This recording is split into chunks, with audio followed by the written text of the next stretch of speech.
السلام علیکم dear friends, I am Rose, writer Rose کی اداس شام۔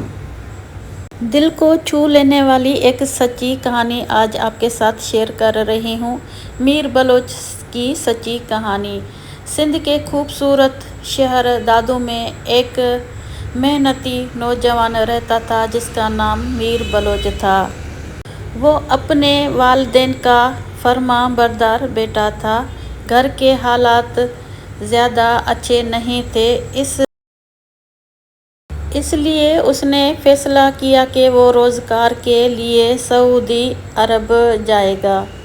5 سال پہلے جب میر گھر سے روانہ ہوا، اس کی ماں کی آنکھوں میں آنسو تھے۔ اس نے بیٹے کے سر پہ ہاتھ رکھا اور کہا، بیٹا جہاں بھی رہنا اللہ کو یاد رکھنا اور اپنا خیال رکھنا۔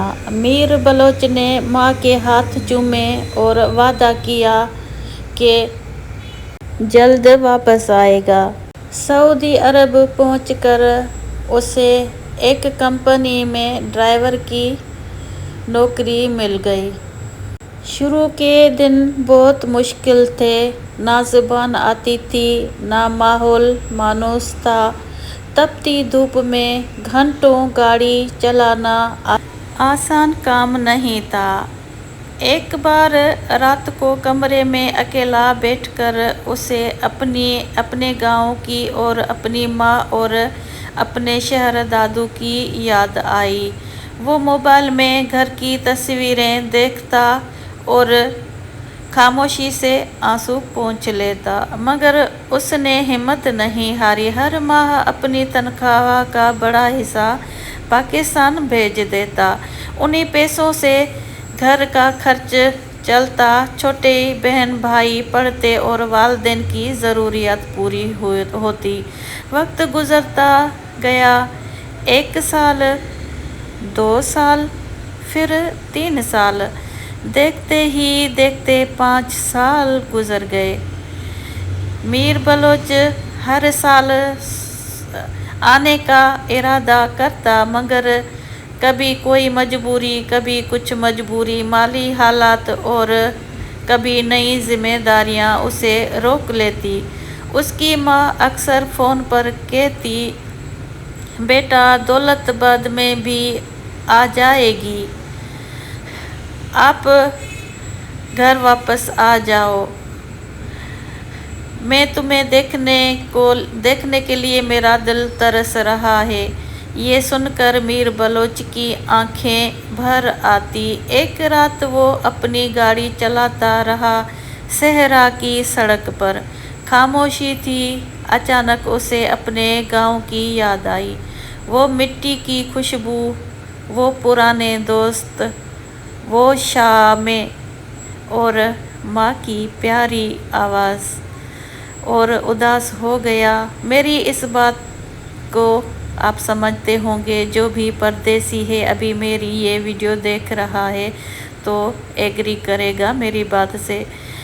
ماں کی آواز۔ اس نے دل میں فیصلہ کیا کہ اب بہت ہو گیا، زندگی صرف پیسہ کمانے کا نام نہیں، اپنے پیاروں کے ساتھ وقت گزارنا بھی ضروری ہے۔ چند ماہ بعد اس نے چھٹی کی درخواست دی۔ جب چھٹی کی منظوری ملی تو اس کی خوشی کی انتہا نہ رہی۔ پاکستان پہنچنے کا دن آیا، جہاز کراچی اترا اور پھر وہ دادو کی طرف گھر کے لیے روانہ ہوا۔ گھر کے دروازے پر اس کی ماں کھڑی تھی۔ جیسے ہی میر بلوچ گاڑی سے اترا، ماں نے اسے سینے سے لگا لیا۔ 5 سال کی جدائی آنسو میں بہہ گئی۔ گاؤں کے لوگ بھی اسے ملنے آئے، سب خوش تھے کہ میر بلوچ آ گیا ہے۔ اس دن میر بلوچ نے محسوس کیا کہ دنیا کی سب سے بڑی دولت ماں باپ کی محبت ہے اور اپنے وطن کی مٹی کی خوشبو ہے۔ اور اس نے دل ہی دل میں دعا کی، یا اللہ، جس طرح مجھے اپنے گھر واپس بلا لیا، ہر پردیسی کو بھی اپنے پیاروں سے ملنے کی خوشی نصیب فرما، آمین۔ اختتام سبق آموز کہانی: محنت ضرور کریں، خواب ضرور پورے کریں، لیکن اپنے والدین اور گھر والوں کو بھی نہ بھولیں، کیونکہ دنیا کی سب سے قیمتی چیز اپنا گھر اور اپنے لوگ ہوتے ہیں۔ دعا کرتی ہوں میری یہ کہانی آپ کو پسند آئی ہوگی۔ کہانی سچی ہے، پھر کہانی دوسری کے ساتھ حاضر ہوتے ہیں۔ اللہ حافظ۔